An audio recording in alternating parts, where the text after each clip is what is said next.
O Grande Conflito, capítulo 18. Uma profecia muito significativa. Um lavrador íntegro e de sentimentos honestos, que havia sido levado a duvidar da autoridade divina das Escrituras e que, no entanto, desejava sinceramente conhecer a verdade, foi o homem especialmente escolhido por Deus para iniciar a proclamação da segunda vinda de Cristo. Como outros muitos reformadores, Guilherme Miller lutou no princípio de sua vida com a pobreza, aprendendo desta arte as grandes lições de energia e renúncia. Os membros da família de que proveio caracterizavam-se por um espírito independente e amante da liberdade, pela capacidade de resistência e ardente patriotismo, traços que também eram preeminentes em seu caráter. Seu pai fora capitão no exército da Revolução, e aos sacrifícios que fizera nas lutas e sofrimentos daquele tempestuoso período, podem-se atribuir as circunstâncias embaraçosas dos primeiros anos da vida de Miller. Possuía ele robusta constituição física e já na meninice dera provas de força intelectual superior à comum. Com o passar dos anos tornou-se isto ainda mais notório. Seu espírito era ativo e bem desenvolvido e ardente sua sede de saber. Conquanto não haurisse as vantagens de uma educação superior, seu amor ao estudo e o hábito de pensar cuidadosamente, bem como a aguda perspicácia, tornaram-no um homem de perfeito discernimento e largueza de vistas. Era dotado de irrepreensível caráter moral e nome invejável, sendo geralmente estimado por sua integridade, frugalidade e benevolência. À custa de energia e aplicação, adquiriu o necessário para viver, conservando, no entanto, seus hábitos de estudo. Ocupou com distinção vários cargos civis e militares, e as portas da riqueza e honra pareciam-lhe abertas de par em par. Sua mãe era mulher verdadeiramente piedosa, e na infância estivera ele sujeito às impressões religiosas. No entanto, ao atingir o limiar da idade adulta, foi levado a associar-se com deístas, cuja influência foi tanto mais acentuada pelo fato de serem, na maioria, bons cidadãos e homens de disposições humanitárias e benevolentes. Vivendo como viviam, no meio de instituições cristãs, seu caráter tinha sido até certo ponto moldado pelo ambiente. As boas qualidades que lhes conquistaram respeito e confiança deviam-nas à Bíblia, e, contudo, esses dons apreciáveis se haviam pervertido a ponto de exercer influência contra a palavra de Deus. Pela associação com esses homens, Miller foi levado a adotar seus sentimentos.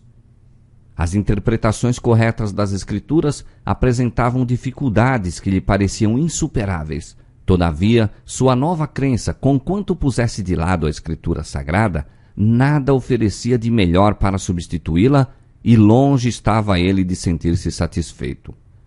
Continuou, entretanto, a manter estas opiniões durante mais ou menos 12 anos.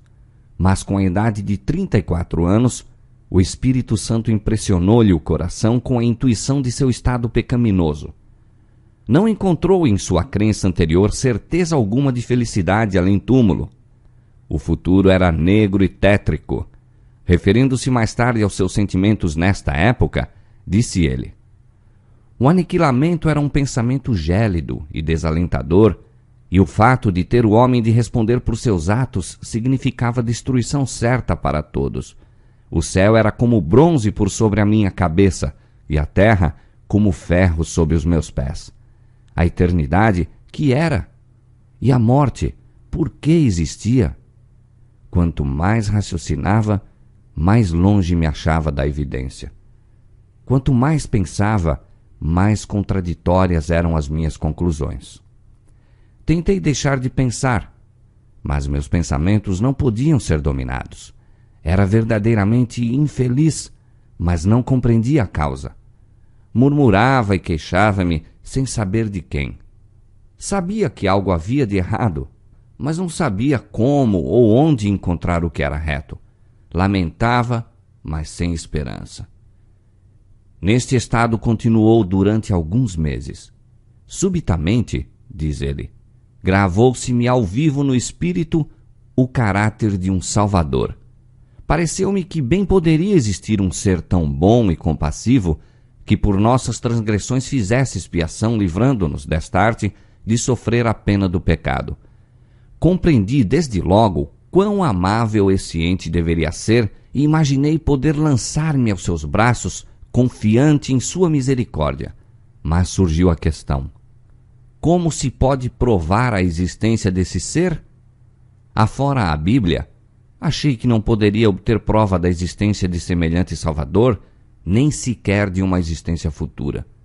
Vi que a Escritura Sagrada apresentava precisamente um Salvador como o que necessitava, e fiquei perplexo por ver como um livro não inspirado desenvolvia princípios tão perfeitamente adaptados às necessidades de um mundo decaído. Fui constrangido a admitir que as Escrituras devem ser uma revelação de Deus. Tornaram-se elas o meu deleite, e em Jesus encontrei um amigo.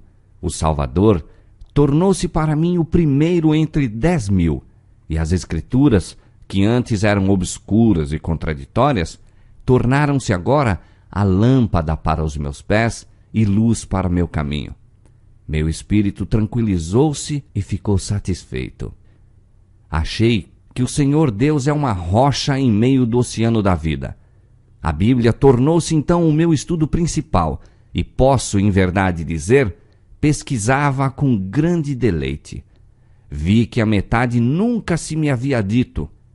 Admirava-me de que me não tivesse apercebido antes de sua beleza e glória, e maravilhava-me de que já a pudesse haver rejeitado.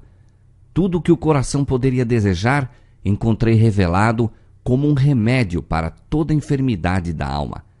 Perdi todo o gosto para outra leitura e apliquei o coração a obter a sabedoria de Deus.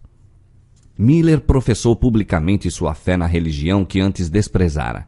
Seus companheiros incrédulos, entretanto, não tardaram em produzir todos os argumentos com que ele próprio insistira contra a autoridade divina das Escrituras. Não estava então preparado para responder a eles, mas raciocinava que, se a Bíblia é a revelação de Deus, deve ser coerente consigo mesma, e que, como foi dada para a instrução do homem, deve adaptar-se à sua compreensão. Decidiu-se a estudar as Escrituras por si mesmo e verificar se as aparentes contradições não se poderiam harmonizar. Esforçando-se por deixar de lado todas as opiniões preconcebidas, dispensando comentários, comparou passagem com passagem com o auxílio das referências à margem da concordância. Prosseguiu no estudo de modo sistemático e metódico, começando com Gênesis e lendo versículo por versículo. Não ia mais depressa do que se lhe desvendava o sentido das várias passagens, de modo a deixá-lo livre de toda dificuldade. Quando encontrava algum ponto obscuro, tinha por costume compará-lo com todos os outros textos que pareciam ter qualquer referência ao assunto em consideração. Permitia que cada palavra tivesse a relação própria com o assunto do texto, e quando harmonizava seu ponto de vista acerca dessa passagem com todas as referências da mesma, deixava de ser uma dificuldade. Assim, quando quer que encontrasse passagem difícil de entender, achava explicação em alguma outra parte da Escritura. Estudando com fervorosa oração para obter esclarecimento da parte de Deus, o que antes parecia obscuro à compreensão, agora se fizera claro. Experimentou a verdade das palavras do salmista: a exposição das tuas palavras dá luz, dá entendimento ao simples. Salmo 119, verso 130. Com intenso interesse, estudou os livros de Daniel e Apocalipse, empregando os mesmos princípios de interpretação que para as demais partes das Escrituras, e descobriu, para sua grande alegria, que os símbolos proféticos podiam ser compreendidos. Viu que as profecias já cumpridas tiveram cumprimento literal, que todas as várias figuras, metáforas, parábolas, símiles e etc., ou eram explicados em seu contexto, ou os termos em que eram expressos se achavam entendidos literalmente. Fiquei assim convencido, diz ele, de ser a Escritura Sagrada um conjunto de verdades reveladas, tão claras e simplesmente apresentadas, que o viandante, ainda que seja um louco, não precisa errar. Elo após elo da cadeia da verdade recompensava seus esforços, enquanto passo a passo divisava as grandes linhas proféticas. Anjos celestiais estavam a guiar-lhe o espírito e abrir as escrituras à sua compreensão. Tomando a maneira por que as profecias se tinham cumprido no passado como critério pelo qual julgar do cumprimento das que ainda estavam no futuro, chegou à conclusão de que o conceito popular acerca do reino espiritual de Cristo, o milênio temporal antes do fim do mundo, não é apoiado pela palavra de Deus. Essa doutrina, falando em 1000 anos de justiça e paz antes da vinda pessoal do Senhor, afasta para longe os terrores do dia de Deus. Mas, por agradável que seja, é contraditória aos ensinos de Cristo e seus apóstolos, que declaravam que o trigo e o joio devem crescer juntos até a ceifa, o fim do mundo, que os homens maus e enganadores irão de mal a pior, que nos últimos dias sobrevirão tempos trabalhosos, e que o reino das trevas continuará até o advento do Senhor, sendo consumido pelo espírito de sua boca e destruído com o resplendor de sua vinda. Mateus capítulo 13, versos 30, 38 a 41, 2 Timóteo capítulo 3, versos 13 e 1, 2 Tessalonicenses capítulo 2, verso 8. A doutrina da conversão do mundo e do reino espiritual de Cristo não era mantida pela Igreja Apostólica. Não foi geralmente aceita pelos cristãos antes do começo do século XVIII, aproximadamente. Como todos os outros erros, seus resultados foram maus. Ensinava os homens a afastarem para um longínquo futuro a vinda do Senhor e os impedia de prestar atenção aos sinais que anunciavam sua aproximação. Infundia um sentimento de confiança e segurança que não era bem fundado, levando muitos a negligenciarem o necessário preparo a fim de se encontrar com seu Senhor. Miller achou que a vinda de Cristo, literal, pessoal, é plenamente ensinada nas Escrituras. Diz Paulo: o mesmo Senhor descerá do céu com alarido e com voz de arcanjo e com a trombeta de Deus. 1 Tessalonicenses capítulo 4, verso 16. E o Salvador declara: verão o Filho do Homem vindo sobre as nuvens do céu com poder e grande glória. Assim como o relâmpago sai do Oriente e se mostra até ao Ocidente, assim será também a vinda do Filho do Homem. Mateus capítulo 24, versos 30 e 27. Ele deverá ser acompanhado de todas as hostes celestiais. O Filho do Homem virá em sua glória e todos os santos anjos com ele. Mateus capítulo 25, verso 31. Ele enviará os seus anjos com um rijo clamor de trombeta, os quais ajuntarão os seus escolhidos. Mateus capítulo 24, verso 31. À sua vinda, os justos que estiverem mortos ressuscitarão, os vivos serão transformados. Nem todos dormiremos, diz Paulo, mas todos seremos transformados num momento, num abrir e fechar de olhos, ante a última trombeta, porque a trombeta soará e os mortos ressuscitarão incorruptíveis e nós seremos transformados. Porque convém que isto que é corruptível se revista da incorruptibilidade e que isto que é mortal se revista da imortalidade. 1 Coríntios capítulo 15, versos 51 a 53. E em sua carta aos Tessalonicenses, depois de descrever a vinda do Senhor, diz ele: os que morreram em Cristo ressuscitarão primeiro. Depois nós, os que ficarmos vivos, seremos arrebatados juntamente com ele nas nuvens, a encontrar o Senhor nos ares, e assim estaremos sempre com o Senhor. 1 Tessalonicenses capítulo 4, versos 16 e 17. Não poderá o seu povo receber o reino antes do advento pessoal de Cristo. Disse o Salvador: e quando o Filho do Homem vier em sua glória, e todos os santos anjos com ele, então se assentará no trono da sua glória, e todas as nações serão reunidas diante dele, e apartará uns dos outros, como o pastor aparta dos bodes as ovelhas, e porá as ovelhas à sua direita, mas os bodes à esquerda. Então dirá o rei aos que estiverem à sua direita: vinde, benditos de meu Pai, possuí por herança o reino que vos está preparado desde a fundação do mundo. Mateus capítulo 25, versos 31 a 34.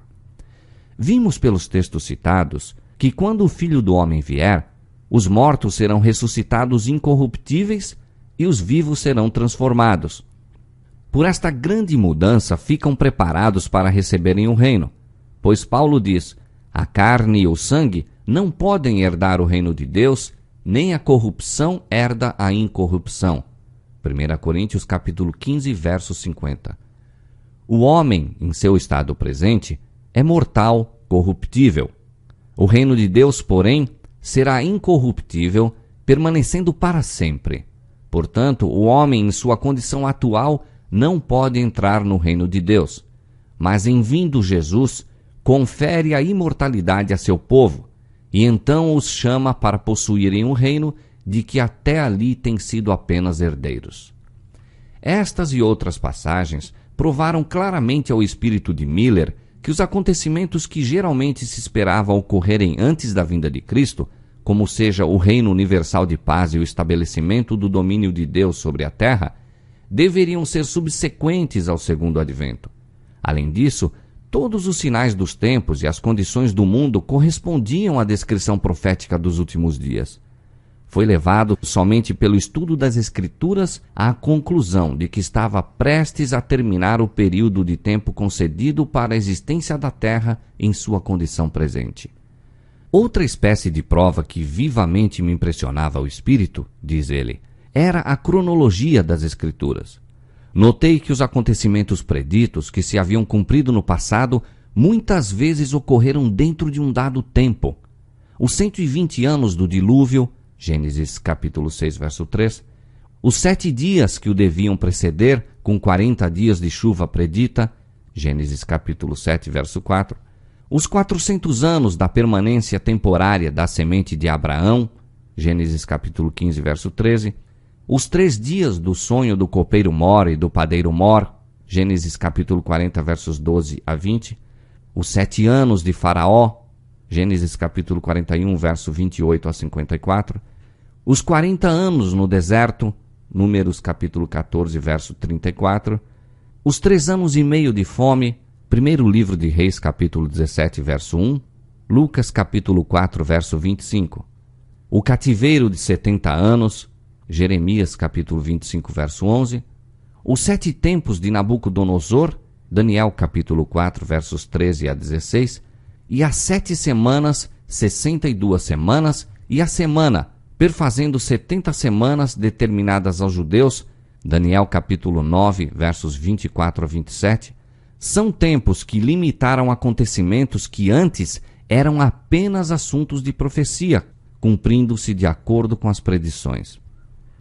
Quando, portanto, encontrou em seu estudo da Bíblia vários períodos cronológicos, que, segundo a sua compreensão dos mesmos, se estendiam até a segunda vinda de Cristo, não pôde senão considerá-los como os tempos já dantes ordenados que Deus revelou a seus servos. As coisas encobertas, diz Moisés, são para o Senhor nosso Deus, porém as reveladas são para nós e para nossos filhos para sempre. Deuteronômio capítulo 29, verso 29. E o Senhor declara pelo profeta Amós que não fará coisa alguma sem ter revelado o seu segredo aos seus servos, os profetas. Amós capítulo 3, verso 7. Assim, os que estudam a palavra de Deus podem confiantemente esperar que encontrarão nas Escrituras da verdade claramente indicado o acontecimento mais estupendo a ocorrer na história da humanidade.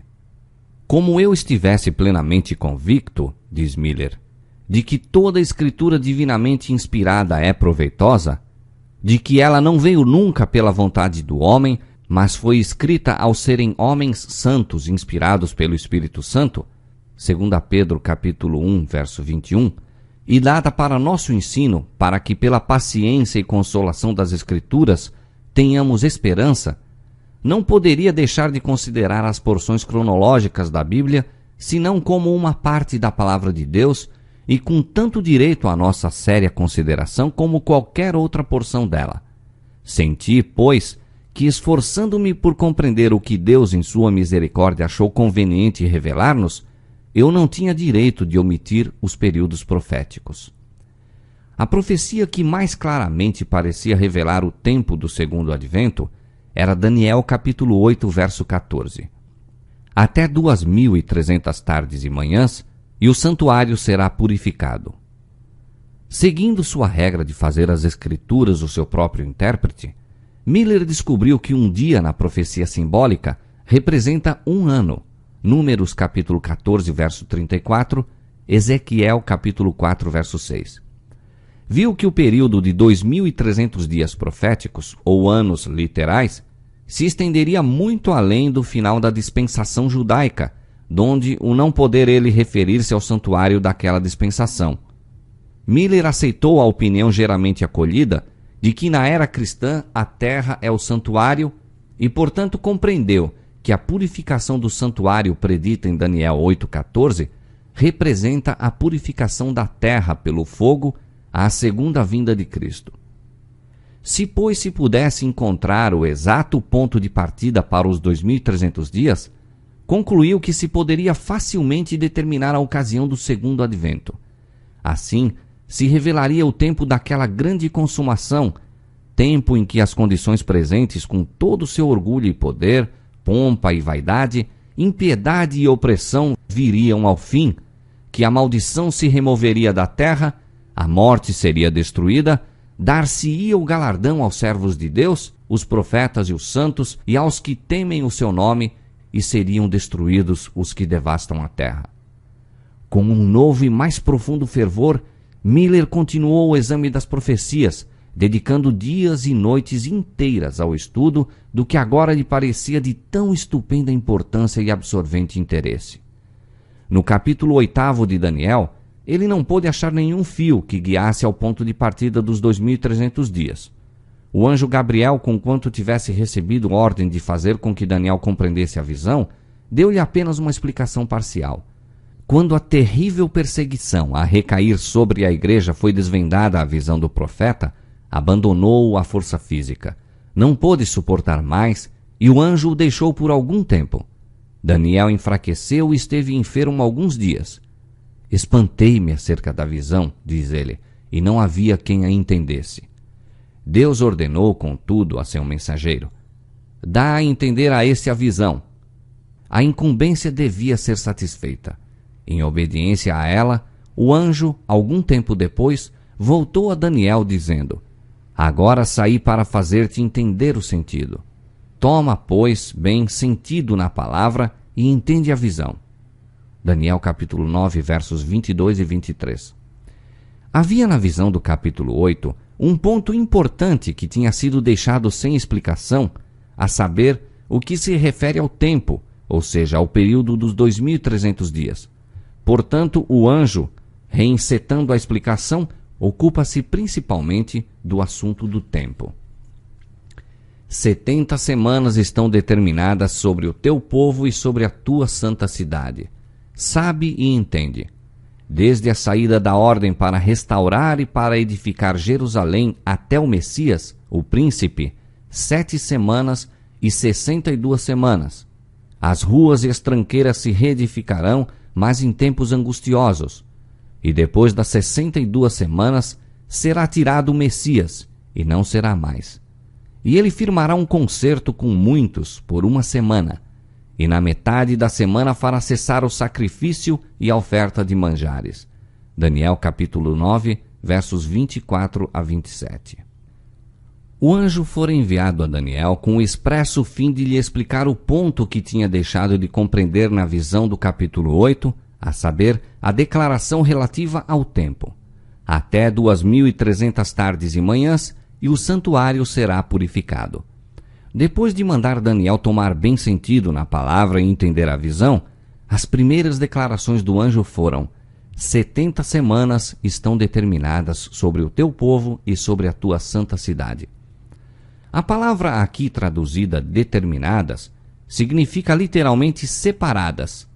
70 semanas, representando 490 anos, declara o anjo estarem separadas, referindo-se especialmente aos judeus. Mas separadas de quê? Como os 2.300 dias foram o único período de tempo mencionado no capítulo 8, devem ser o período de que as 70 semanas se separaram. Estas devem ser, portanto, uma parte dos 2.300 dias, e os dois períodos devem começar juntamente. Declara o anjo datarem as 70 semanas da saída da ordem para restaurar e edificar Jerusalém. Se se pudesse encontrar a data desta ordem, estaria estabelecido o ponto de partida do grande período dos 2.300 dias. No 7º capítulo de Esdras, acha-se o decreto. Esdras capítulo 7, versos 12 a 26. Em sua forma completa, foi promulgado por Artaxerxes, rei da Pérsia, em 457 a.C. Mas em Esdras 6, 14, se diz ter sido a casa do Senhor em Jerusalém edificada conforme o mandado, ou decreto, como se poderia traduzir, de Ciro e de Dario e de Artaxerxes, rei da Pérsia. Estes três reis, originando, confirmando e completando o decreto, deram-lhe a perfeição exigida pela profecia para assinalar o início dos 2.300 anos. Tomando-se o ano 457 a.C., tempo em que se completou o decreto, como data da ordem, viu-se ter se cumprido toda a especificação da profecia relativa às 70 semanas.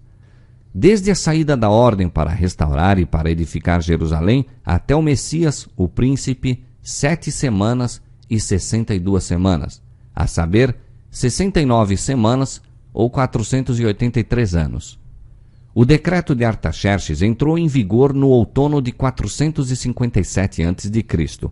A partir desta data, 483 anos estendem-se até o outono do ano 27 de nossa era. Naquele tempo, esta profecia se cumpriu. A palavra Messias significa o ungido.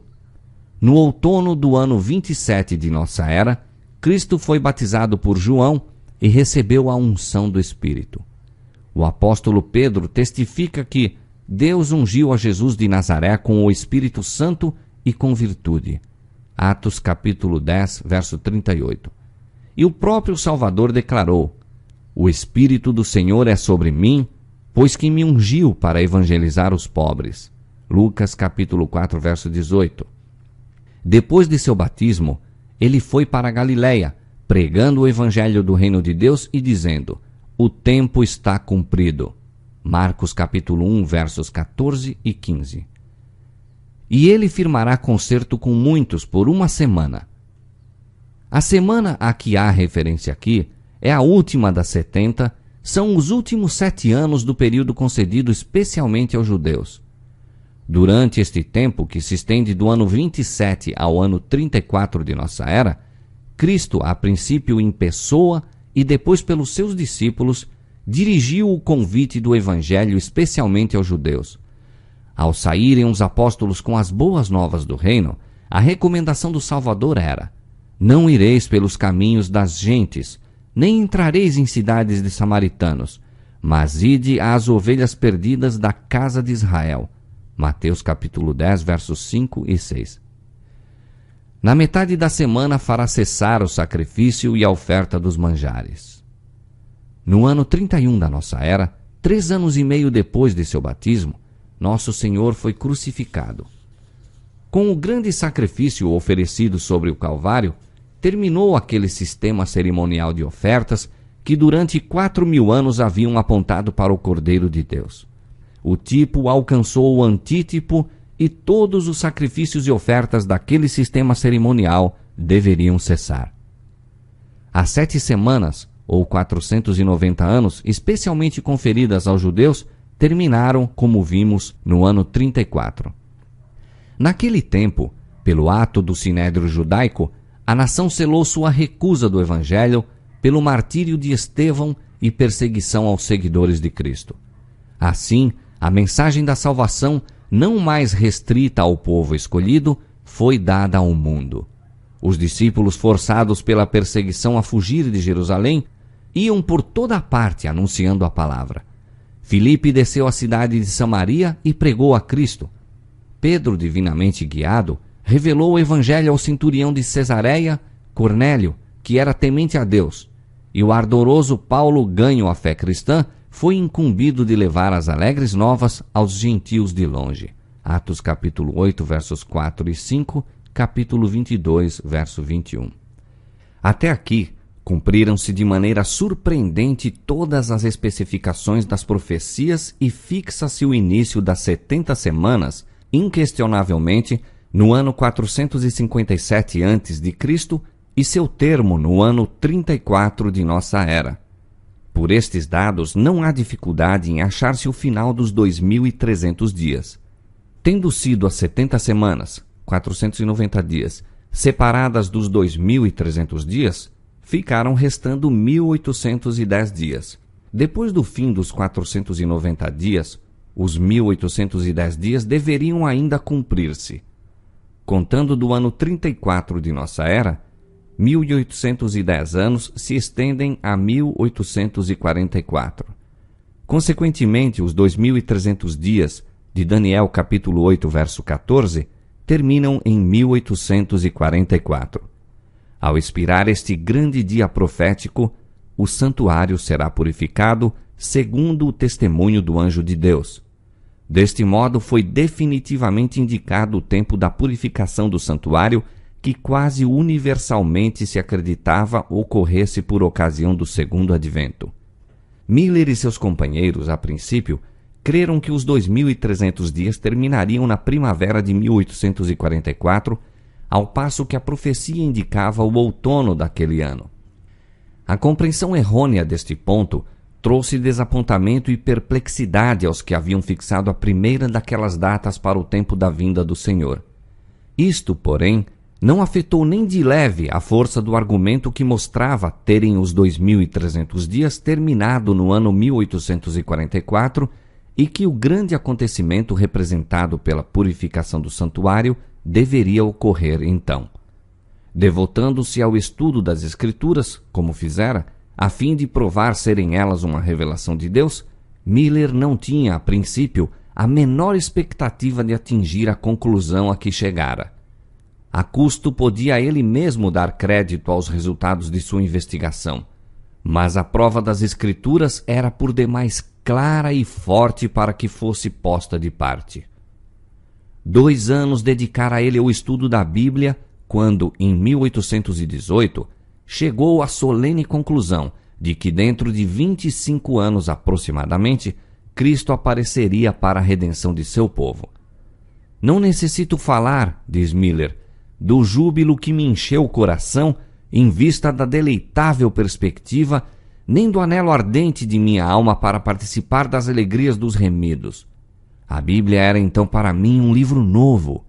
Considerava-a verdadeiramente um festim para a razão. Tudo o que em seus ensinos fora ininteligível, místico ou obscuro para mim, dissipara-se-me no espírito ante a clara luz que ora raiava de suas páginas sagradas. E quão brilhante e gloriosa se me apresentava a verdade! Todas as contradições e incoerências que eu antes encontrava na palavra desapareceram. E posto que houvesse muitas partes de que eu não possuía uma compreensão que me satisfizesse, tanta luz, contudo, dela emanara para a iluminação de meu espírito antes obscurecido, que senti, em estudar as Escrituras, um prazer que antes não supunha pudesse ser delas derivado.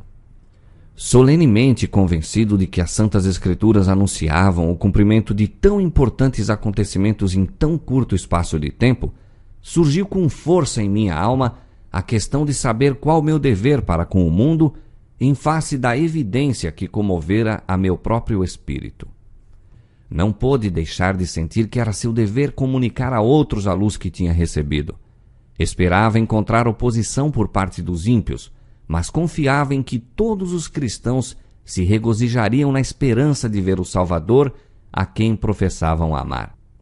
Seu único temor era que, em sua grande alegria ante a perspectiva do glorioso livramento, a consumar-se tão breve, muitos recebessem a doutrina sem examinar suficientemente as Escrituras em demonstração de sua verdade.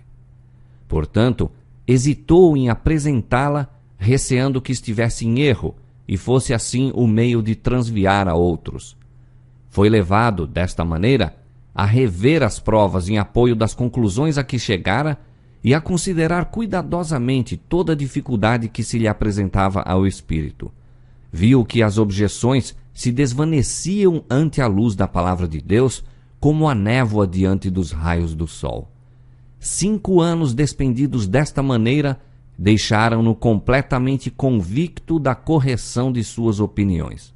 E agora o dever de tornar conhecido a outros o que cria ser ensinado tão claramente nas Escrituras impunha-se-lhe com nova força. Quando me achava em minha ocupação, disse ele, soava continuamente em meu ouvido: vai falar ao mundo sobre o perigo que o ameaça. Ocorria-me constantemente esta passagem: se eu disser ao ímpio: ó ímpio, certamente morrerás, e tu não falares para desviar o ímpio de seu caminho, morrerá esse ímpio na sua iniquidade, mas o seu sangue eu o demandarei da tua mão. Mas quando tu tiveres falado para desviar o ímpio do seu caminho, para que se converta dele, e ele se não converter de seu caminho, ele morrerá na sua iniquidade, mas tu livraste a tua alma. Ezequiel capítulo 33, versos 8 e 9. Compreendi que se os ímpios pudessem ser devidamente advertidos, multidões deles se arrependeriam, e que se eles não fossem avisados, seu sangue poderia ser exigido de minha mão.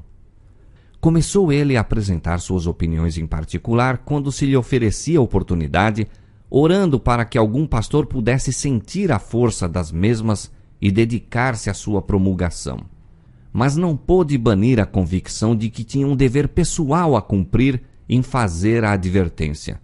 Ocorriam-lhe sempre ao espírito as palavras: vai dizê-lo ao mundo, seu sangue requererei de tuas mãos. Durante 9 anos esperou, pesando-lhe sempre este fardo sobre a alma, até que em 1831, pela primeira vez, expôs publicamente as razões de sua fé. Assim como Eliseu foi chamado quando a rabiça do arado acompanhava os bois no campo de trabalho, a fim de receber o manto da consagração ao ofício de profeta, também Guilherme Miller foi chamado para deixar o arado e desvendar ao povo os mistérios do reino de Deus. Cheio de temores, deu início ao trabalho, levando seus ouvintes passo a passo, através dos períodos proféticos, até o segundo aparecimento de Cristo. Em cada preleção, ganhava ele energia e coragem, vendo o grande interesse despertado por suas palavras. Foi somente às solicitações de seus irmãos, em cujas palavras ele ouvia o chamado de Deus, que Miller consentiu em apresentar suas opiniões em público. Contava então 50 anos de idade, não estava habituado a falar em público e sentia-se oprimido ao reconhecer sua incapacidade para a obra. Desde o princípio, porém, seus trabalhos para a salvação das almas foram abençoados de modo notável. Sua primeira conferência foi seguida de um despertamento religioso, no qual se converteram 13 famílias inteiras, com exceção de 2 pessoas. Foi imediatamente convidado a falar em outros lugares e quase em toda parte seu trabalho resultava em avivamento da obra de Deus. Convertiam-se pecadores, cristãos eram despertados à maior consagração e deístas e incrédulos reconheciam a verdade da Bíblia e da religião cristã. O testemunho daqueles entre os quais trabalhava atingia a uma classe de espíritos fora da influência de outros homens. Sua pregação era de modo a despertar o espírito público aos grandes temas da religião e sustar o crescente mundanismo e sensualidade da época. Em quase todas as cidades havia dezenas de conversos, e em algumas centenas como resultado de sua pregação. Em muitos lugares, as igrejas protestantes de quase todas as denominações abriram-se-lhe amplamente, e os convites para nelas trabalhar vinham geralmente dos pastores das várias congregações. Adotava como regra invariável não trabalhar em qualquer lugar a que não fosse convidado. E, no entanto, logo se viu impossibilitado de atender à metade dos pedidos que choviam sobre ele. Muitos que não aceitaram suas opiniões quanto ao tempo exato do segundo advento, ficaram convencidos da certeza e proximidade da vinda de Cristo e de sua necessidade de preparo. Em algumas das grandes cidades, seu trabalho produziu impressão extraordinária. Vendedores de bebidas abandonavam este comércio e transformavam suas lojas em salas de cultos. Antros de jogo eram fechados. Corrigiam-se incrédulos, deístas, universalistas e mesmo os libertinos mais perdidos, alguns dos quais não haviam durante anos entrado em uma casa de culto. Várias denominações efetuavam reuniões de oração em diferentes bairros, quase a todas as horas do dia, reunindo-se os homens de negócios ao meio-dia para a oração de louvor. Não havia nenhuma excitação extravagante, mas sim uma sensação de solenidade quase geral no espírito do povo. Sua obra, como a dos primeiros reformadores, tendia antes para convencer o entendimento e despertar a consciência do que a meramente excitar as emoções. Em 1833, Miller recebeu da Igreja Batista de que era membro uma licença para pregar. Grande número dos pastores de sua denominação aprovou-lhe também a obra e foi com essa sanção formal que continuou com seus trabalhos. Posto que seus labores pessoais estivessem limitados principalmente à Nova Inglaterra e aos Estados Centrais, viajou e pregou incessantemente. Durante vários anos, suas despesas eram cobertas inteiramente por sua bolsa particular e, posteriormente, nunca recebeu o bastante para custear as viagens aos lugares a que era convidado. Assim, seus trabalhos públicos, longe de serem benefício pecuniário, eram de pesado encargo às posses que gradualmente diminuíram durante este período de sua vida. Era chefe de numerosa família, mas como todos eram sóbrios e industriosos, sua fazenda bastava para a manutenção de todos. Em 1833, 2 anos depois que Miller começou a apresentar em público as provas da próxima vinda de Cristo, apareceu o último dos sinais que foram prometidos pelo Salvador como indícios de seu segundo advento. Disse Jesus: as estrelas cairão do céu. Mateus capítulo 24, verso 29. E João, no Apocalipse, declarou ao contemplar em visão as cenas que deveriam anunciar o dia de Deus. E as estrelas do céu caíram sobre a terra, como quando a figueira lança de si os seus figos verdes, abalada por um vento forte. Apocalipse capítulo 6, verso 13. Esta profecia teve cumprimento surpreendente e impressionante na grande chuva meteórica de 13 de novembro de 1833.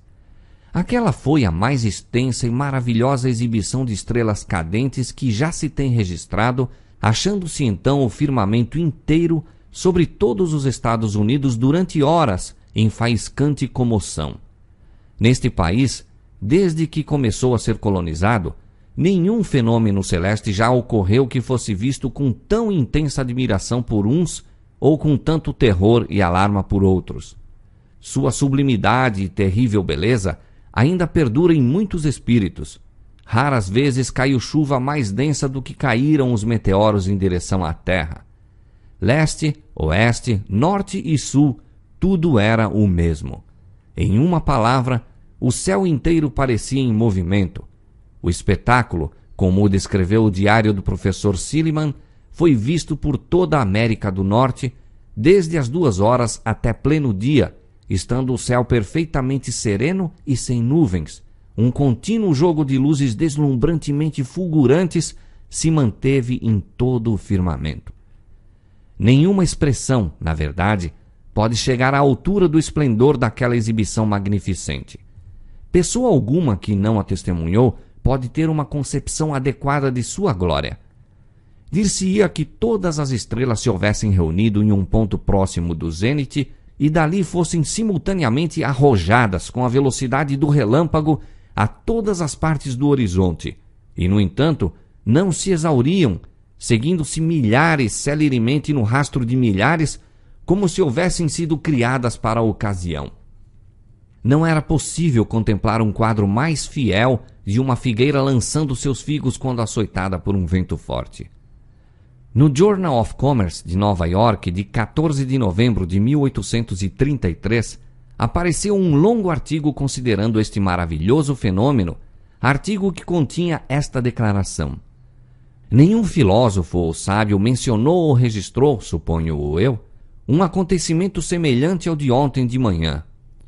Um profeta há 1800 anos predisse-o exatamente, se não nos furtarmos ao incômodo de compreender o chuveiro de estrelas como a queda das mesmas, no único sentido em que é possível ser isso literalmente verdade.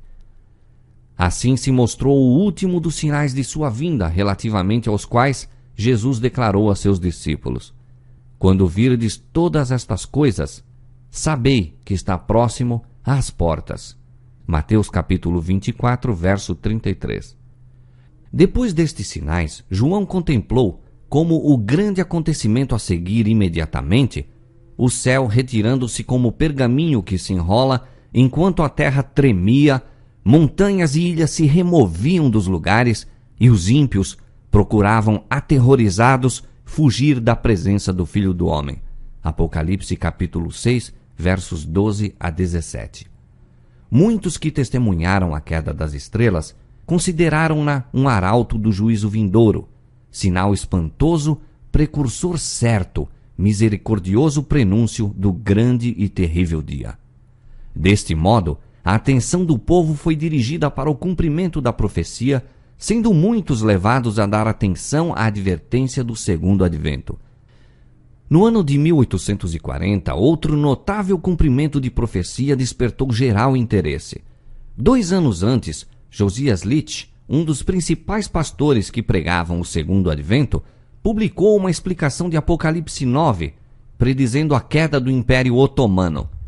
Segundo seus cálculos, esta potência deveria ser subvertida no ano de 1840, no mês de agosto, e poucos dias apenas antes de seu cumprimento escreveu: admitindo que o primeiro período, 150 anos, se cumpriu exatamente antes que Deacoses subisse ao trono com permissão dos turcos, e que os 391 anos, 15 dias, começaram no final do primeiro período, terminará no dia 11 de agosto de 1840, quando se pode esperar seja abatido o poderio otomano em Constantinopla.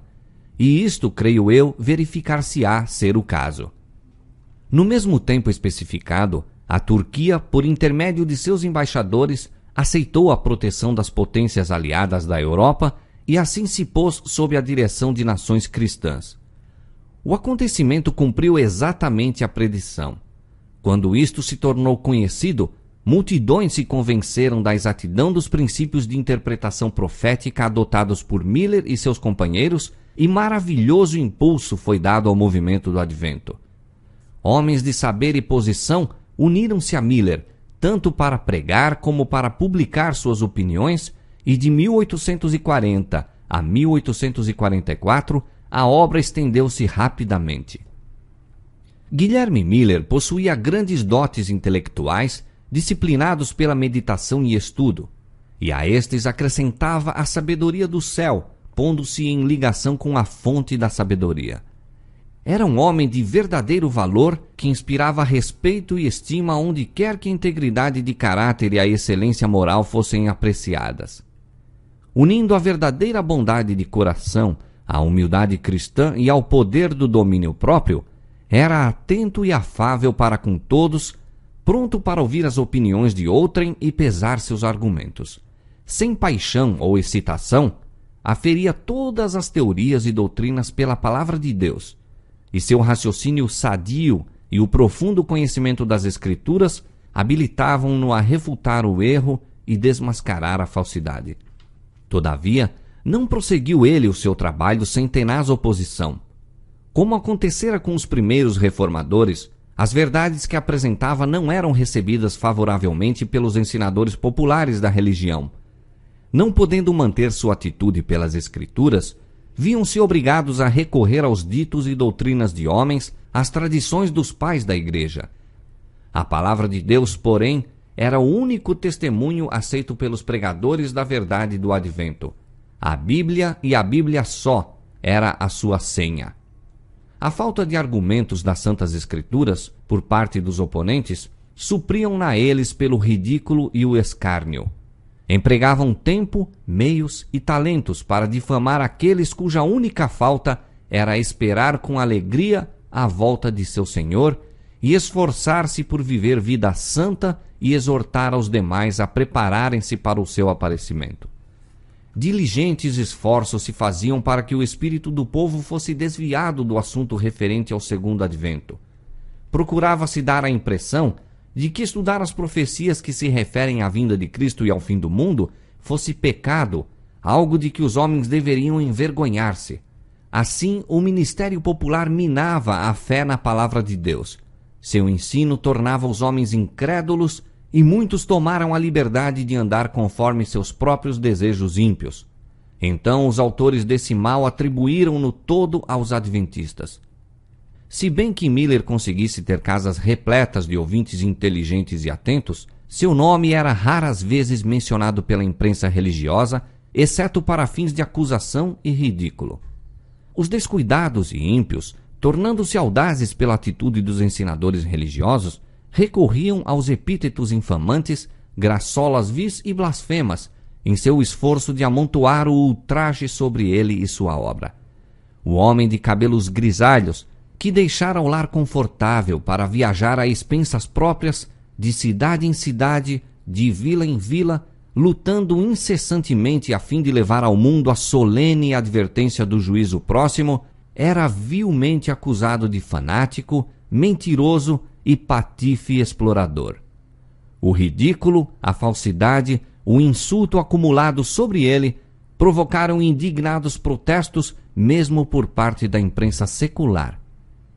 Tratar um assunto de tão imponente majestade e terríveis consequências, com leviandade e linguagem baixa, declaravam mesmo homens mundanos ser não meramente brincar com os sentimentos de seus propagadores e advogados, mas fazer zombaria do dia de juízo, escarnecer da própria divindade e desdenhar os terrores de seu tribunal.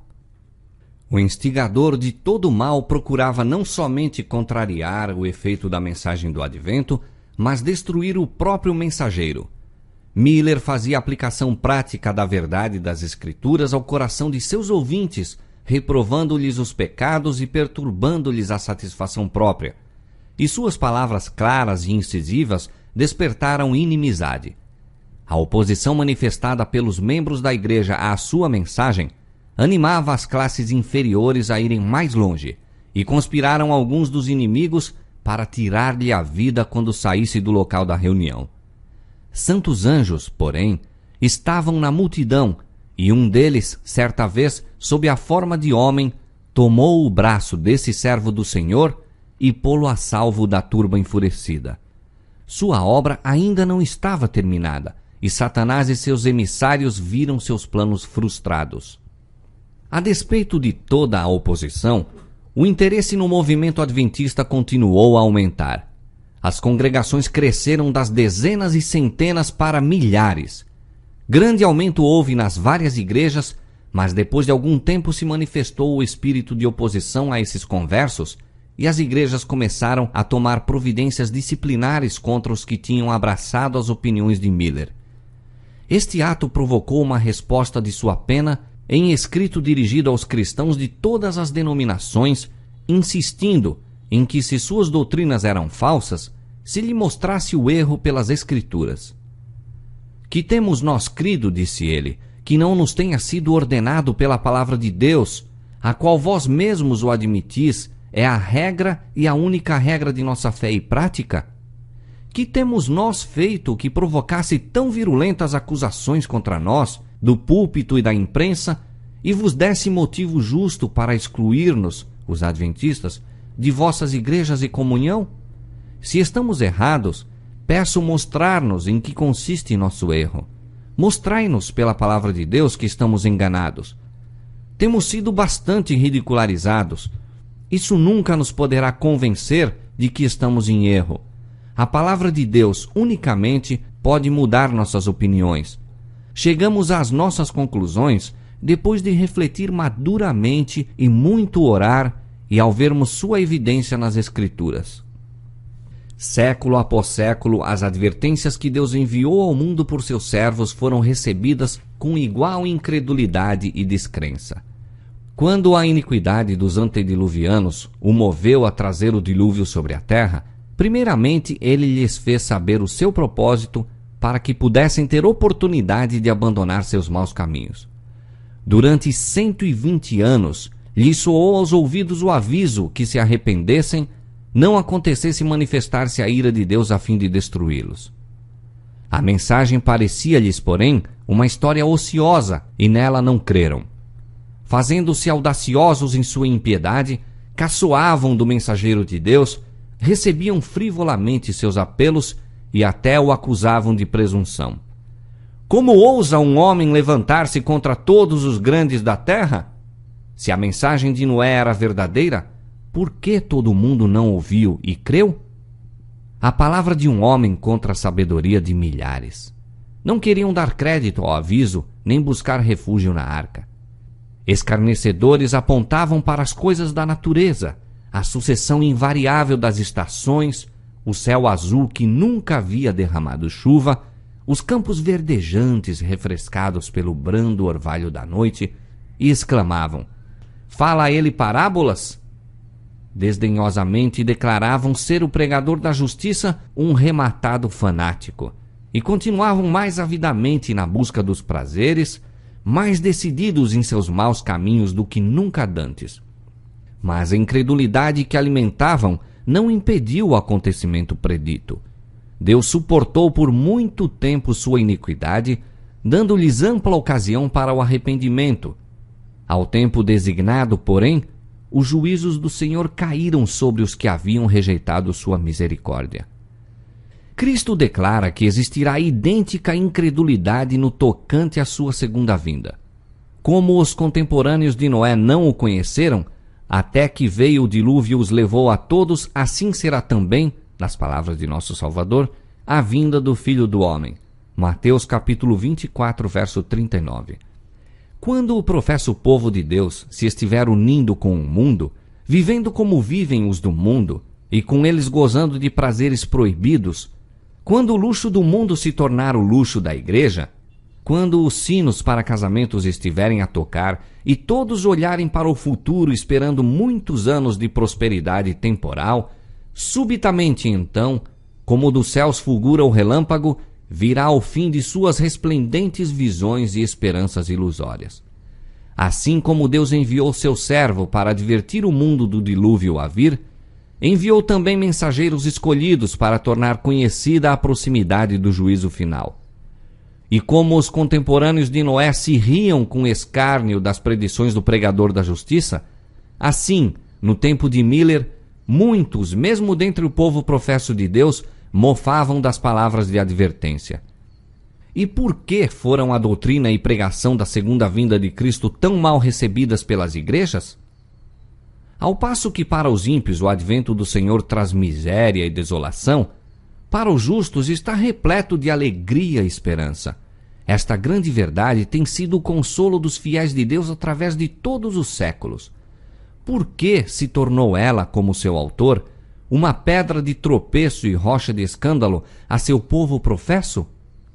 Foi nosso Senhor mesmo que prometeu a seus discípulos: "Se eu for e vos preparar lugar, virei outra vez e vos levarei para mim mesmo." João capítulo 14, verso 3. Foi o compassivo Salvador que, antecipando-se aos sentimentos de solidão e tristeza de seus seguidores, incumbiu anjos de confortá-los com a certeza de que ele viria outra vez, em pessoa, assim como fora para o céu.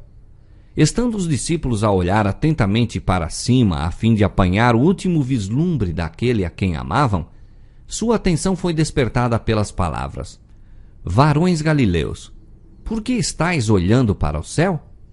Esse Jesus que dentre vós foi recebido em cima no céu, há de vir assim como para o céu o vistes ir."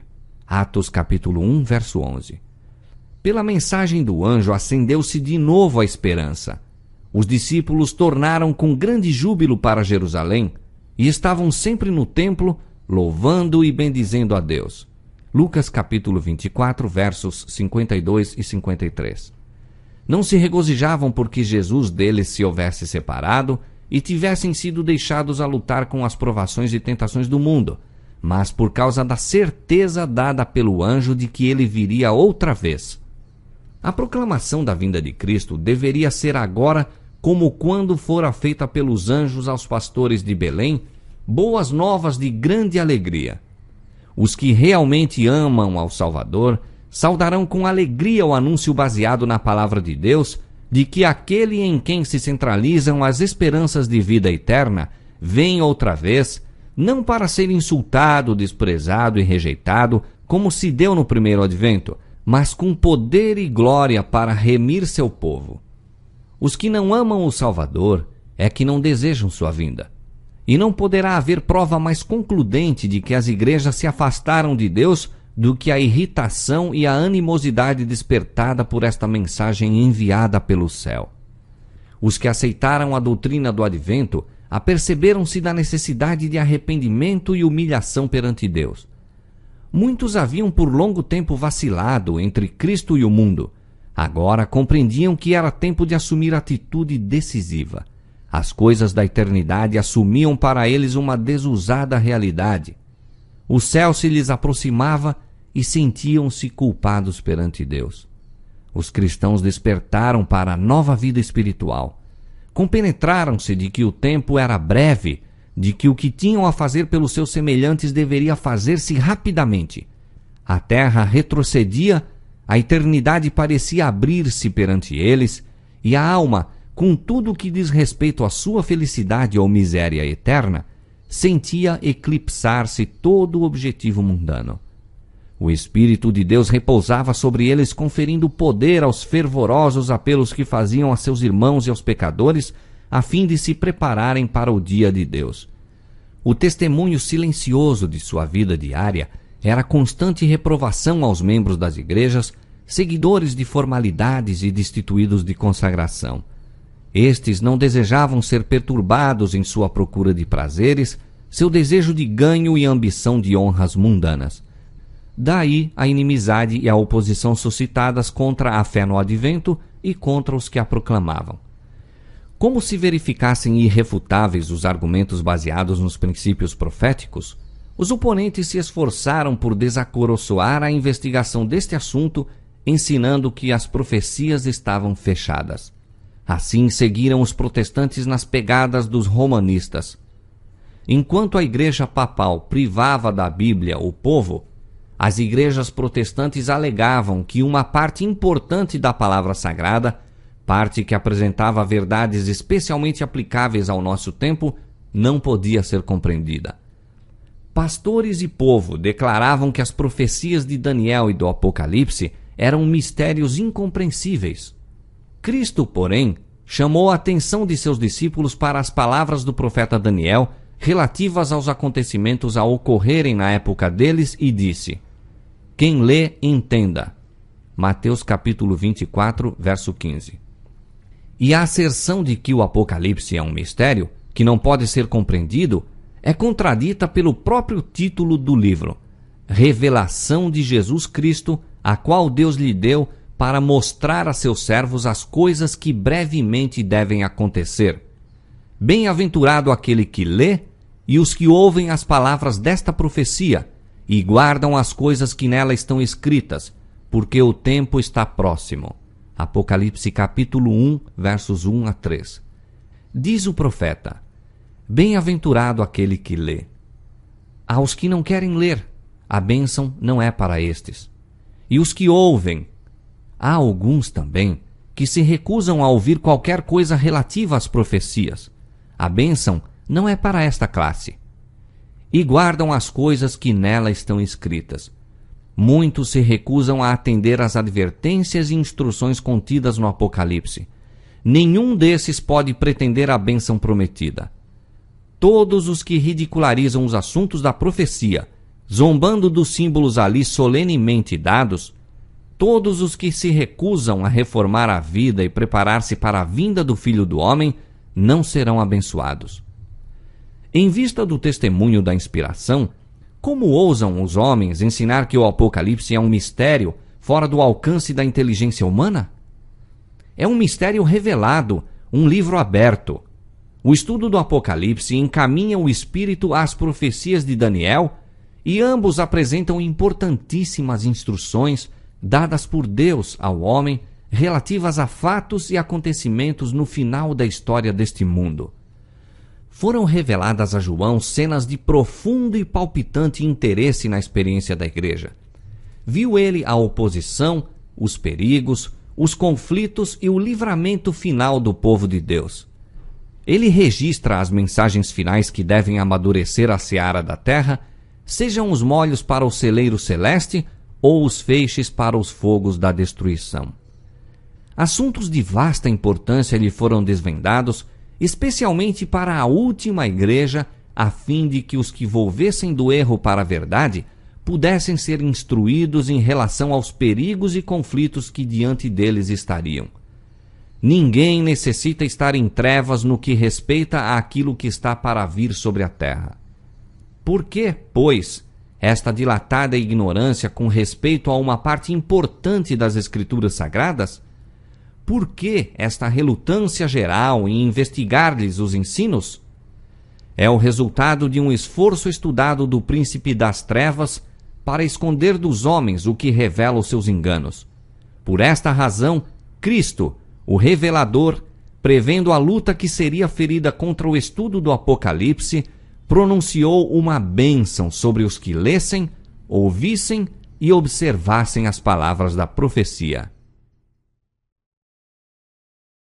Uma bênção sobre os que lessem, ouvissem e observassem as palavras da profecia.